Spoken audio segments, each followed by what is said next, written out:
Cloaked in secrecy and shrouded in myth, the Knights Templar stand as one of the most enigmatic organizations in history. Originating in the 12th century, this Christian military order gained immense power, wealth, and influence, forging a legacy that still elicits fascination and speculation. Their ostensible mission was straightforward: to protect Christian pilgrims traveling to the Holy Land. However, their actions quickly went beyond this straightforward goal, catapulting them into positions of immense influence and into the history books, both as protectors and mystics. In this video, an exploration of their mysterious origins, significant achievements, and enduring legacy will unfold. The Knights Templar started with a straightforward mission. Back in 1119, a small group of French knights decided they wanted to keep travelers safe. Hugh de Payan and Godfrey de Saint-Omer led these 9 knights. They got the idea to create a religious order of warrior monks, specifically focused on safeguarding pilgrims on their way to visit Jerusalem. Jerusalem had been recaptured by Christian forces in the First Crusade, but the journey there remained perilous due to highway bandits and attacks. The initial goal was simple but vital: protect people on their religious pilgrimage. These knights positioned themselves along the dangerous routes leading to Jerusalem, guarding travelers from any who would do them harm. They took vows of poverty, chastity, and obedience, modeling themselves on other monastic orders. However, they combined this spiritual commitment with martial prowess, an unusual but effective blend. To get started, they needed backing. They got this in the form of a headquarters and the support of the church. King Baldwin II of Jerusalem provided them with a location within his palace, believed to be the Temple of Solomon, hence the name Templar. Their early missions earned them the favor of influential Christian figures, most notably Bernard of Clairvaux, who helped them secure ecclesiastical sanction. With this divine and royal backing, they rapidly expanded their scope and numbers, laying the foundation for what would become a complex and influential organization that far exceeded its humble beginnings. The growth of the Knights Templar wasn't accidental. It was a mix of strategic alliances, shrewd financial activities, and a favorable reputation. After their initial setup, the Templars gained attention from powerful players in society, most notably the church and monarchs across Europe. Their reputation as devout yet fierce warriors made them ideal allies in the eyes of the rulers. Endorsement from the church didn't just come in words, it came with perks. In 1139, Pope Innocent II issued a papal bull that granted the Templars unique rights. They were allowed to build their own churches, have their own clergy, and even collect taxes. The church's endorsement functioned like a stamp of divine approval, which attracted massive donations and legacies. This wealth was invested wisely in land, banking, and other ventures, making them financially independent and powerful. Alongside, their relationship with the monarchs was mutually beneficial. Kings and nobles found the Templars to be reliable and effective military allies. In return for their services, they received land grants, exemptions from tolls, and other gifts that expanded their material resources and influence. However, it was more than just a focus on material gains. The Templars also served as diplomatic mediators and advisors, playing essential roles in brokering negotiations among Christian and Muslim leaders and mediating conflicts within Christian factions. This influence wasn't limited to the Holy Land, but stretched across Europe, including the Iberian Peninsula, where they played a role in the Reconquista. So, the Templars transformed from a small group with a focused mission to an expansive organization with considerable influence, assets, and power. When it comes to military endeavors, the Knights Templar were no pushovers. They became the epitome of medieval warfare, blending spiritual zeal with military expertise. While their primary mission was to safeguard pilgrims, their role quickly expanded to include direct participation in battles.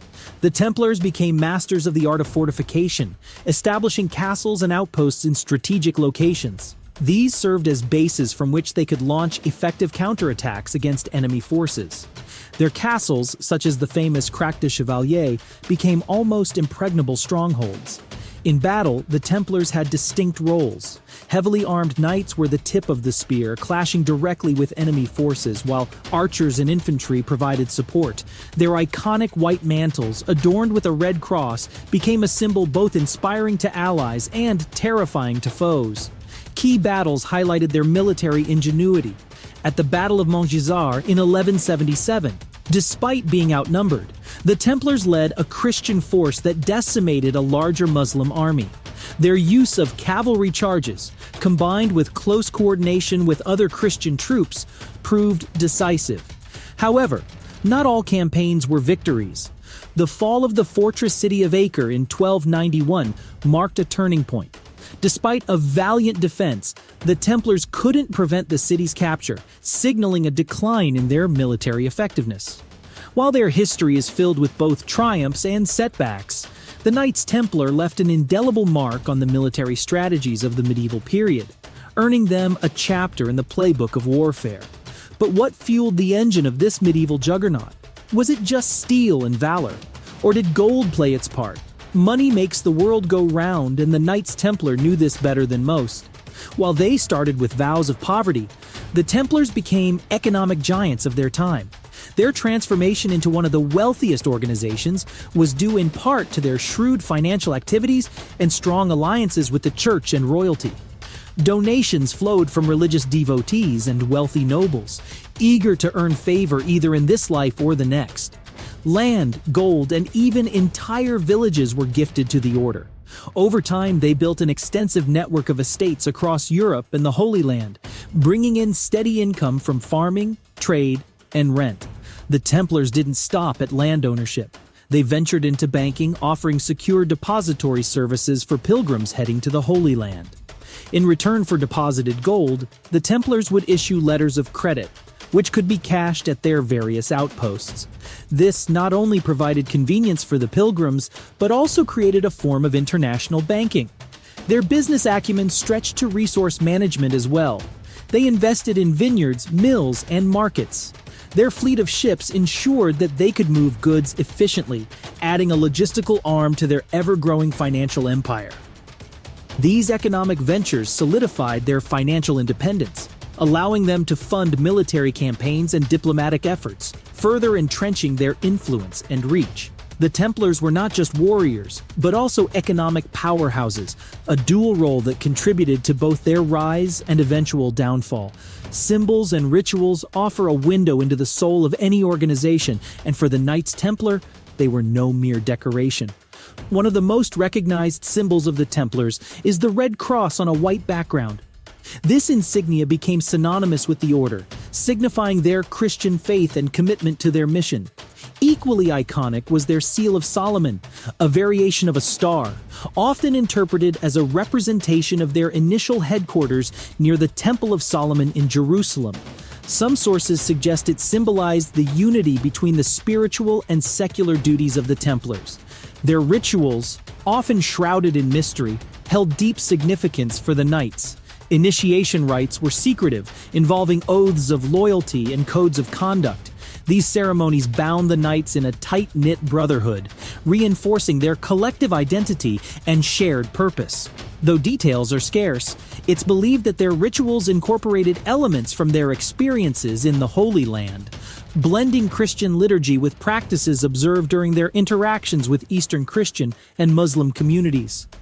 The tale of the Knights Templar is not one of ceaseless glory. It's a story tainted by controversy and an abrupt, calamitous end.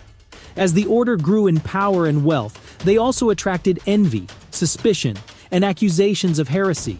Their secret rituals and closed-door meetings fueled rumors that they were engaging in unorthodox practices, further distancing them from the mainstream church and nobility. The nail in the coffin came in the early 14th century. King Philip IV of France, deeply indebted to the Templars and wary of their influence, orchestrated their downfall. On Friday the 13th of October 1307, a date forever linked with bad luck, Templar knights across France were arrested en masse. Accusations ranged from heresy and blasphemy to financial corruption and even sodomy. The charges were likely exaggerated or entirely fabricated, but they served their purpose. Years of trials, often involving torture, led to confessions and the disbandment of the order. In 1312, Pope Clement V formally dissolved the Knights Templar. Their assets were confiscated, and many Templars were executed, including their last grandmaster, Jacques de Molay, who was burned at the stake. The once mighty Templars were reduced to chapters in history books and fodder for conspiracy theories. The curtain may have closed on the Knights Templar in the 14th century, but their legacy refuses to fade into oblivion. Despite their dissolution, the Templars have lived on as icons in the collective imagination. Their name and symbols frequently surface in literature, art, and even video games. This enduring fascination manifests not just in scholarly works but also in popular culture. Modern novels like The Da Vinci Code have spun elaborate tales linking the Templars to hidden treasures and ancient secrets. Films and television series often portray them as enigmatic, almost mystical figures, further embellishing the already intriguing narrative surrounding them. Video games like the Assassin's Creed series feature Templars as key elements, weaving them into alternative histories that capture the imagination of a younger generation. The story of the Knights Templar is a complex blend of faith, power, financial acumen, and military expertise. Their rise was as impressive as their downfall was sudden and disheartening. However, the mysterious atmosphere that has surrounded them has not faded with time. Rather, it has found new expressions in many areas.